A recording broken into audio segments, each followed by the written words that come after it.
kwanza mpaka penye Mungu atakufungulia. Ni mrefu sana, inafika mpaka 56 mwisho wake. Kwa hivyo tutaenda mpaka penye tutafika. Baba na asante na kushukuru kwa sababu ya neno lako. Napoanza kutafsiri na alika mamlaka kutoka mbinguni. Shukisha roho wako aweze kubariki watu wako na kuwakuza. Vifungo vya mapepo Yesu ondoa. Yesu mkombozi tunaomba na kuamini. Amen. Luka mtakatifu 8 tunaanzia 1 tukiendelea. Ikawa baada ya hayo alikuwa akizunguka katika miji na vijiji akihubiri na kutangaza habari njema ya ufalme wa Mungu. Bwana asifiwe. Amen. Tutembee sisi kama watumishi, kama Wakristo, vijiji kwa vijiji tukitangaza habari ya Yesu. Hiyo ni kazi nzuri sana. Ndio tuliona waje tuweke siku ya Alhamisi iwe siku ya sisi kutembea kwa vijiji tukitangaza habari ya Yesu. Kwa sababu unapotembea uende kwa mwenzako mwingine aende huko, hiyo ni kutangaza injili. Na Yesu Kristo alifanya hiyo kazi. Bwana asifiwe. Kwa hivyo wakati unatembea hivyo unawakilisha ile huduma ambayo Yesu Kristo alikuwa akifanya, na wewe utabarikiwa sana kwa sababu huduma wa Yesu utakuwa bado unaendeleshwa na wewe. Amen. Na wale tenashara walikuwa pamoja naye na wanawake kadha wa kadha ambao walikuwa na pepo wabaya na magonjwa wakaponywa. Wewe mtu anaweza kuambia kwamba mwanamke kama wewe ni mama usihutumie Mungu. Biblia inasema wamama wote ni watakatifu. Maana wale ambao walikuwa na mapepo walifukuza na mapepo ikatoka. Wamama wote ambao walibaki wameokoka ni watakatifu, wanatumikia Mungu. Amen. Haleluya. Amen. Kama wewe ni mama inua mkono wako. Amen. Biblia inasema tu waziwazi vizuri ya kwamba wewe ambao uko kwa sasa wewe ni yule uliyetakaswa. Maana wale awale walifuata Yesu na mapepo alikemea na ikatoka. Tuendelee. Nao ni Mariamu aitwaye Magdalene aliyetokwa na pepo 7 na Yohana mkewe Kuza wakili wake Herode na Susana na wengine wengi waliokuwa wakimhudumia kwa mali zao. Yaani huyu alikuwa mwanamke wakili. Wakili kwa Kiingereza wanaita advocate.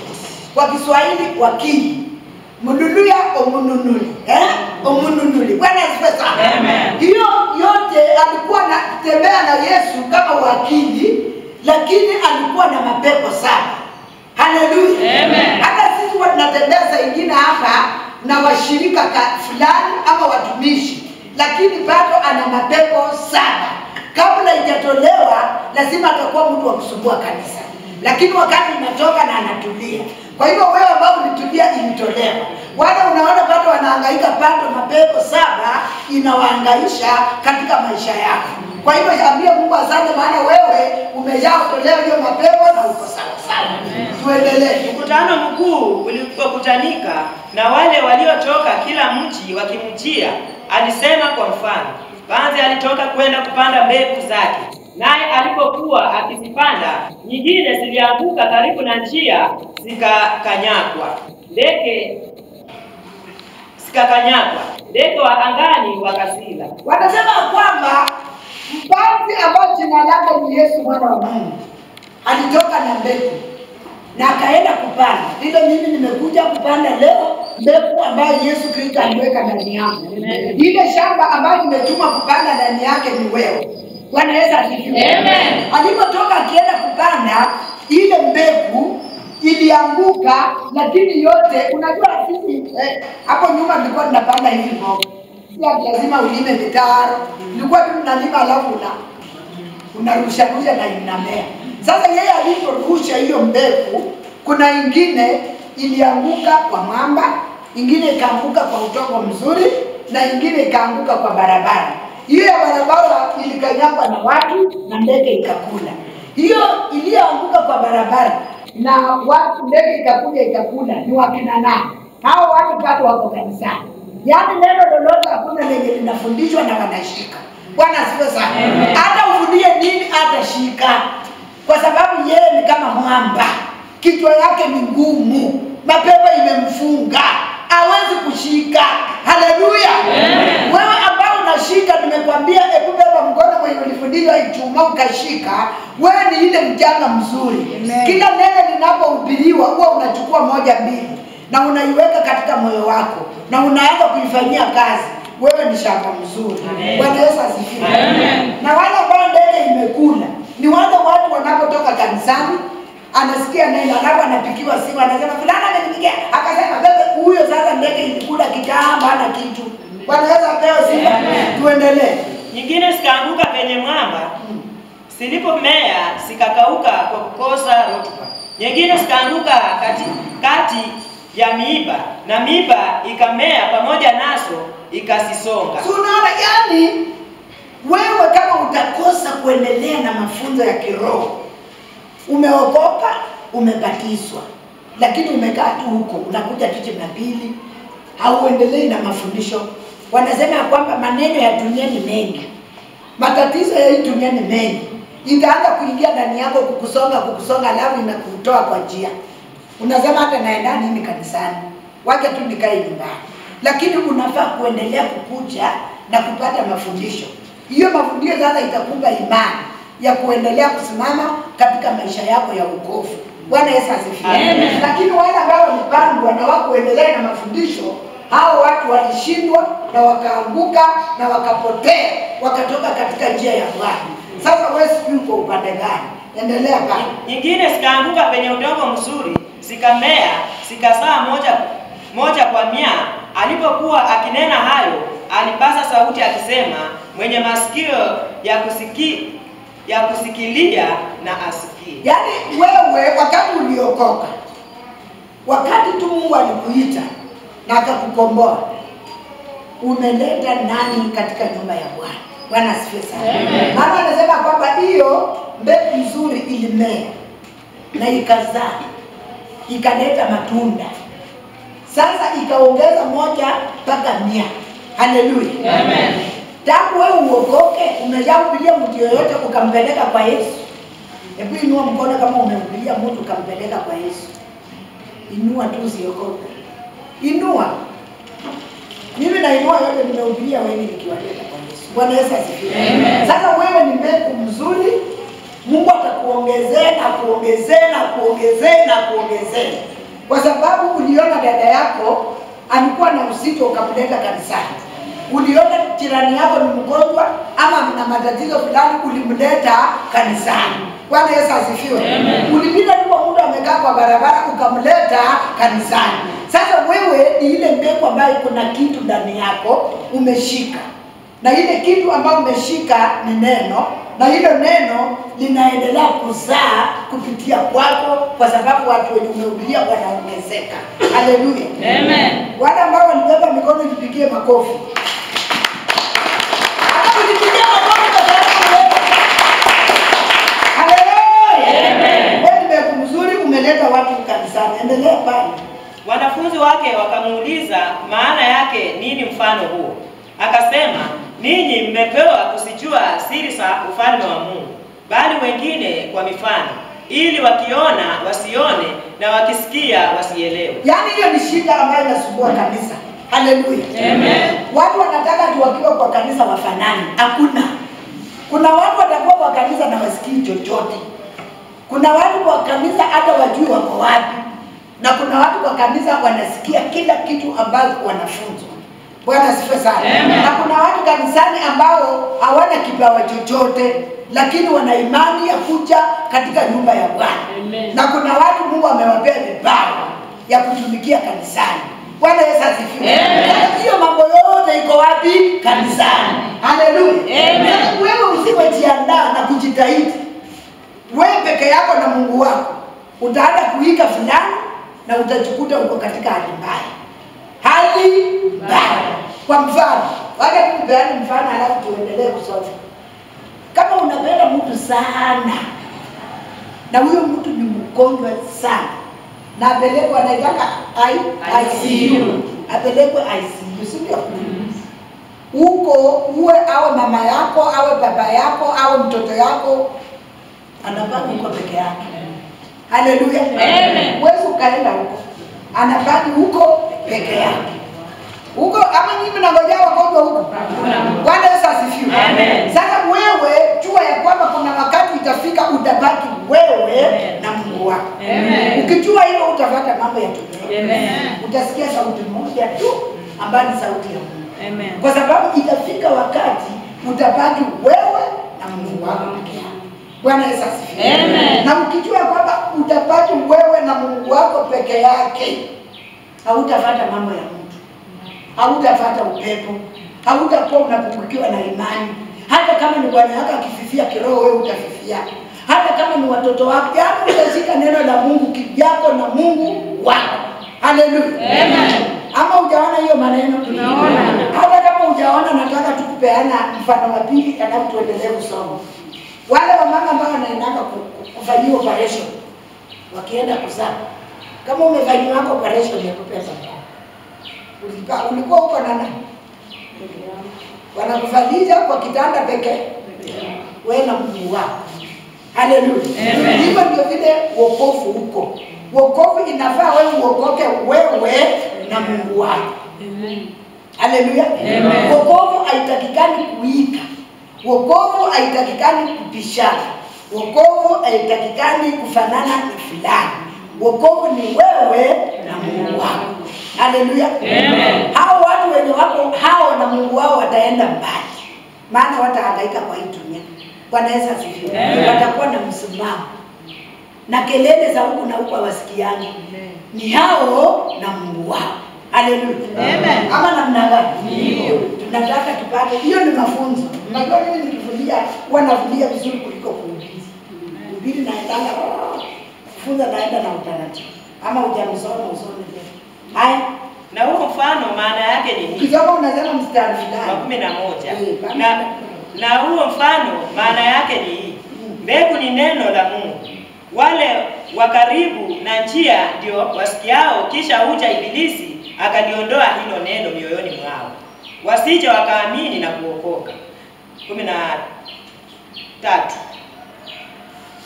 Na wale penye mwamba ndio wale ambao wasikiapo ulipokea lile neno kwa furaha, nao hawana mizizi, huamini kitambo kidogo, na wakati wa kujaribiwa hujitenga. Bwana asifiwe. Amen. Nilikuwa nimetafsiri hiyo maneno yote. Wanasema wale ambao wanaamini tu kidogo, alafu jaribu kakekuja kidogo, hilo neno linaisha. Wako wapi wabebe mkono leo tuwaombe? Amen! Amen! Nenga nikihubiri. Amen!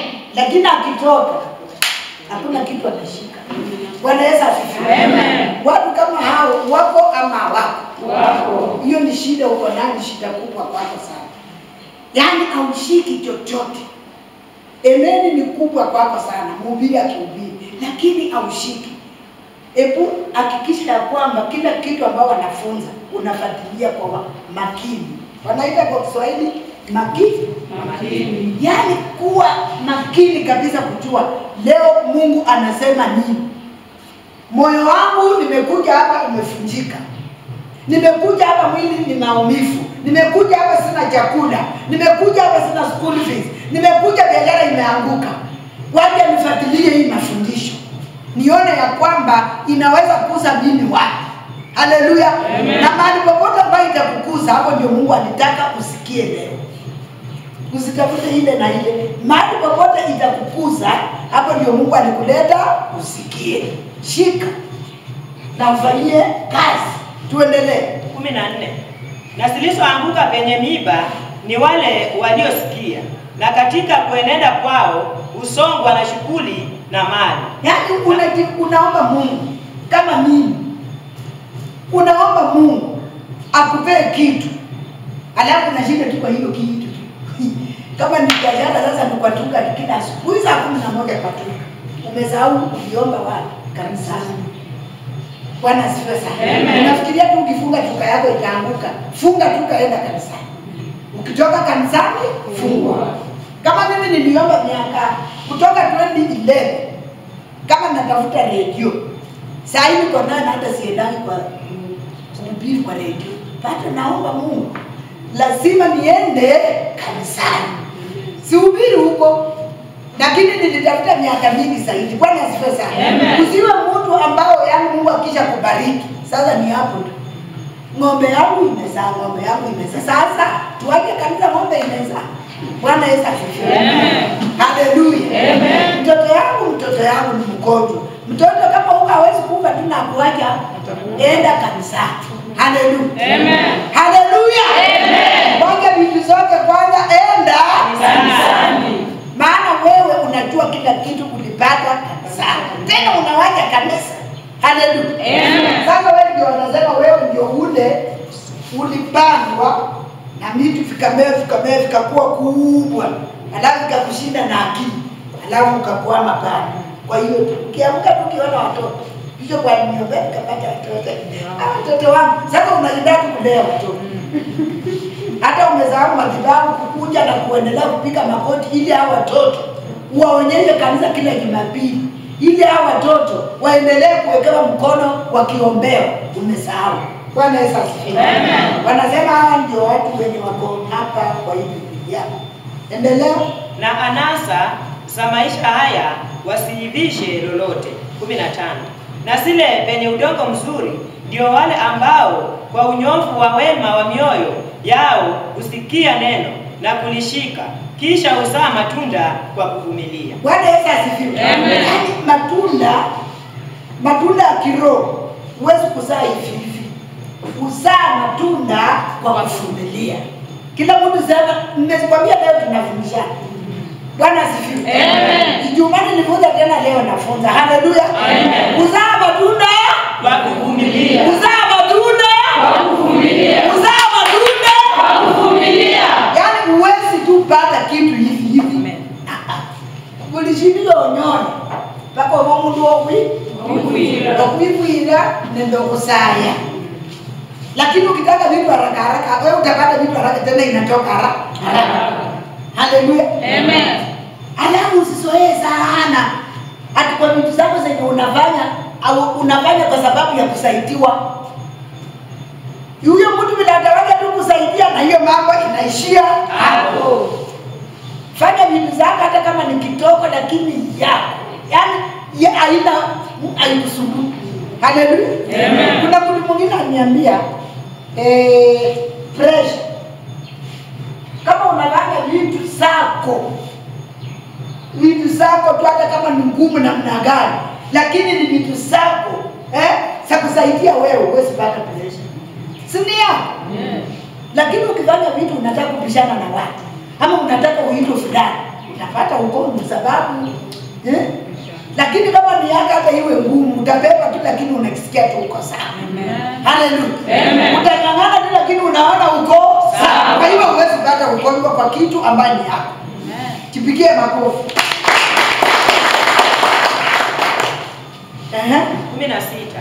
Hakuna mtu ambaye akiisha washa taa huifunika kwa chombo au kuiweka mfunguni, bali huiweka juu ya kiango ili waingiao wapate kuona nuru yake. Yaani kama wewe ni mtu ambaye umeokoka na umeokoka vizuri, mambo yako uiweke wazi. Shauri. Unajua kuna wamama wengine akisikia mkutano wa Alhamisi inakuja, yanaenda kupoma nini? Yanapagusa, mkutano itakuja. Lakini kama ako peke yake nyumba imechafuka, bwana anaamka, ametoka, ameenda. Hapana. Rudia hapo tena. Hakuna mtu ambaye akiisha washa taa huifunika kwa chombo. Yaani kila kitu yako ikuwe wazi. Au iweka mfunguni. Unajua ama wewe unafikiria sasa wageni wanakuja, unaenda unachukua vitu vyako, unaenda unaficha kule nyuma. Sasa hiyo vitu hata ufiche inafaa tu uoshe. Hata ufiche bado inangoja wewe kuosha. Hakuna mtu mwingine atakuja kwako na osha. Kwa hivyo dhambi kama iko ndani yako inangoja tu wewe ukiri na kinywa chako Mungu akusamehe. Lakini ukingoja bishop mimi nikuhubiri na kufanya nini? Pastor nikituma pastor yote anakuja anahubiri na anaenda. Wewe ndio mwenye uamuzi. Haleluya. Wewe mwenye kuhubiriwa ndio uko na uamuzi. Unaamua namna gani? Unataka kuwa ile mbegu ilianguka kwa barabara ikakanyaga? Haleluya.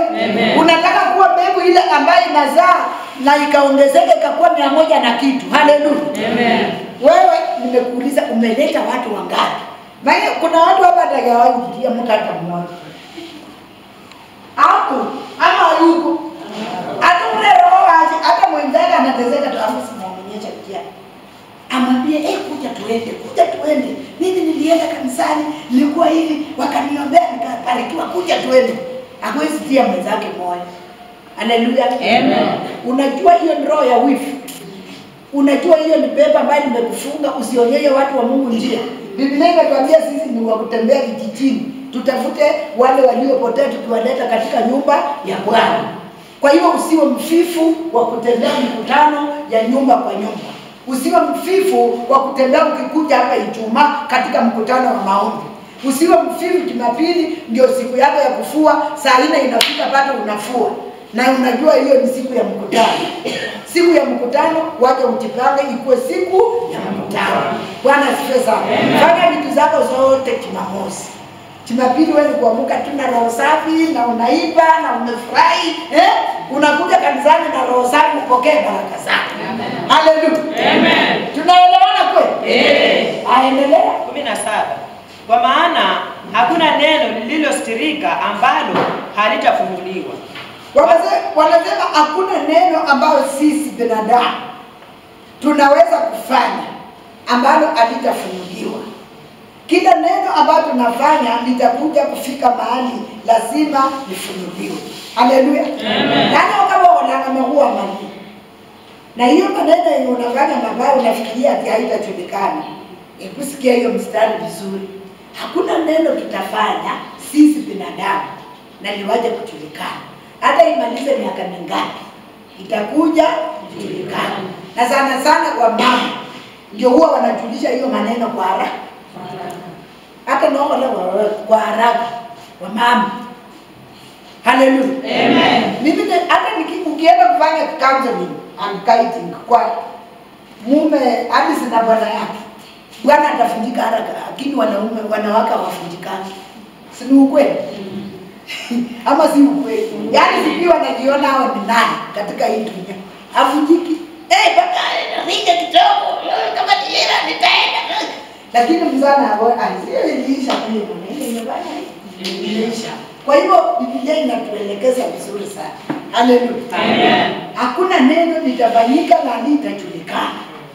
Kila siri zako zote weka tu wazi, maana zitakuja kujulikana. Ama hata wewe unaona ni siri yako lakini tumejua na watu kadhaa wamejua.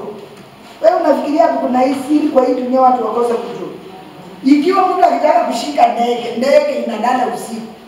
Lakini huwa anajua tu nimejenga kwa miti fulani mahali fulani. Na akitaka kushika na anaenda na anafanya nini? Sasa wewe unafikiria mambo yako watu wajue. Watu wanajua. Ni vile tu wanaacha nayo, lakini wanajua rekebisha. Watashughuli nayo, sasa wataanza maneno ya haleluya. Amen. Tunaelewana hapa ni kelele? Tunaelewana. Tuendelewe. Wala lililofichwa ambalo hatajulikana na kutokea wazi. Hakuna, lazima kuna siku litatokea wazi. Hata lifichwe wapi hata wapi kuna siku litatokea wazi. Na sasa kabla tuendelee pale ndio nilikuwa nakwambia mambo ya wamama. Bwana Yesu asifiwe. Amen. Nilikuwa nakwambia kwamba mama wakati mtakosana ataongea hiyo maneno. Ama msichana ataongea hiyo maneno yenye unafanya. Sasa ni vizuri tu maneno yako ikuwe wazi. Endelea. Chiangalieni basi jinsi msikiane. Kwa kuwa mwenye kitu atapewa na yule asiye na kitu atanyang'anywa hata kile ambacho anadhania kuwa nacho. Watu wanakifanya kanisani. Mimi siwezi. Ule mwenye anakifanya, mwenye anatoa ndio Mungu anaongezea.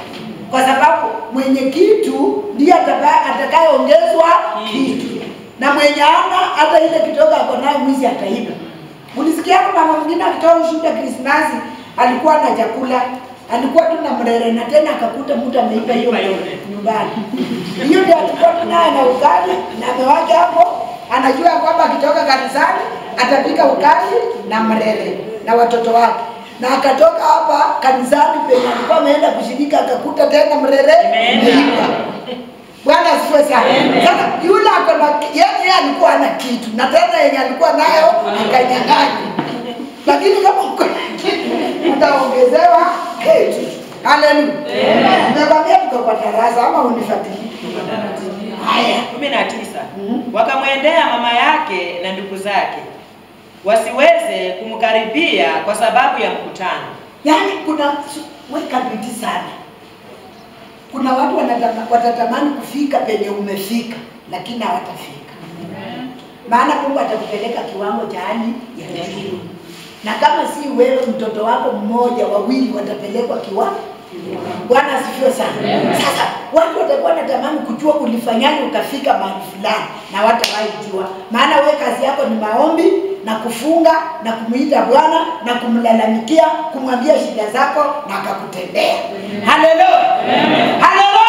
Amen. Haya, Akaletewa habari akiambiwa, mama yako na ndugu zako wamesimama nje wakitaka kukuona. hii kitu vitu zingine enda 33 enda 35 vitu zingine huwa tunakosa kufanikiwa, huwa tunakosa kufaulu kwa sababu tunapookoka tunarudi tena kushirikiana na mandugu zetu na madada zetu wenye hawajaokoka.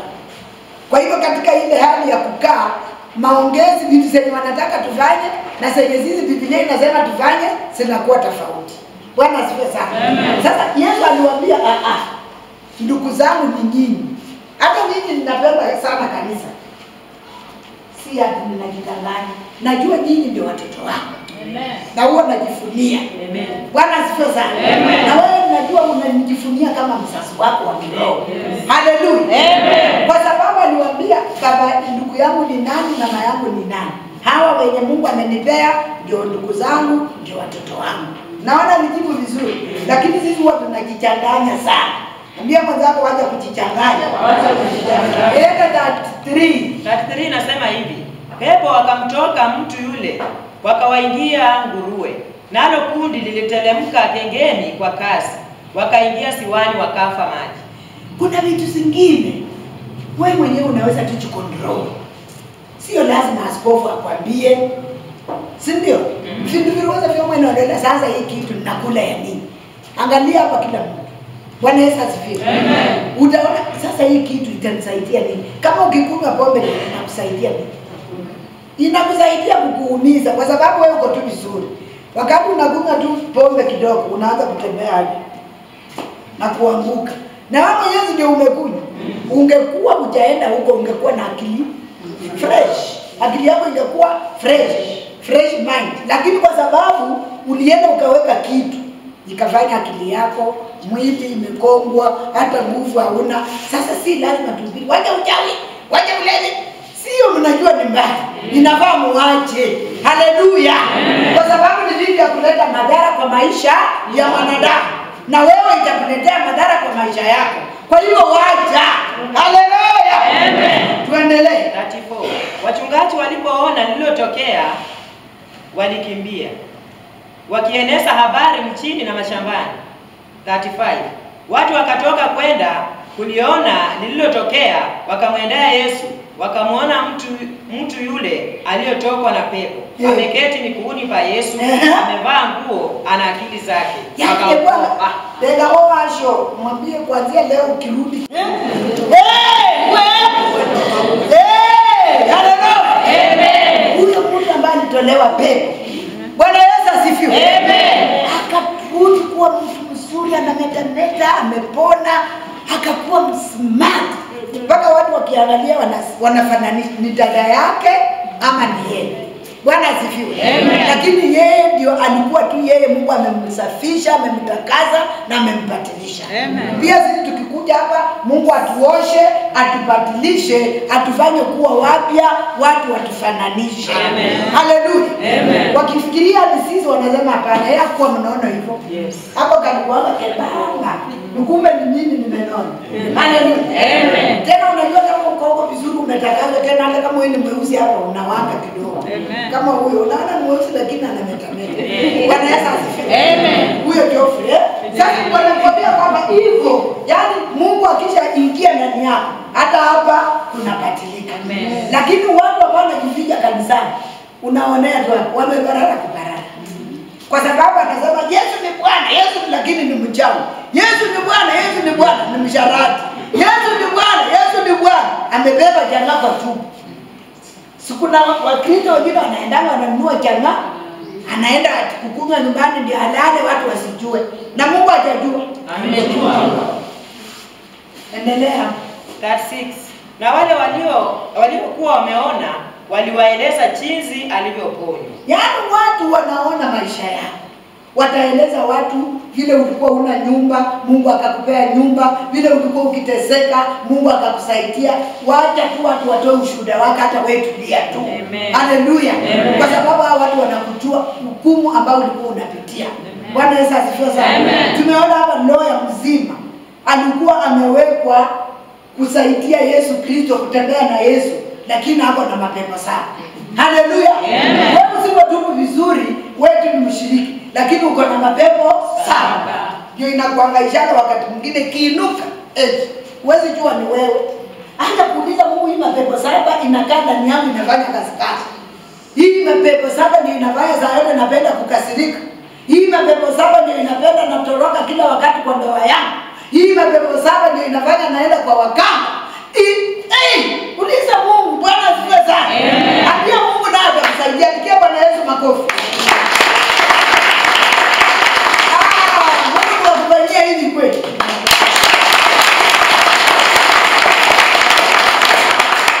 Kisayansi ya kiroho. Kisayansi ya kiroho anasema wakipiga hivi makofi wanafukuza mchungaji atoke kanisani. Umenifukuza?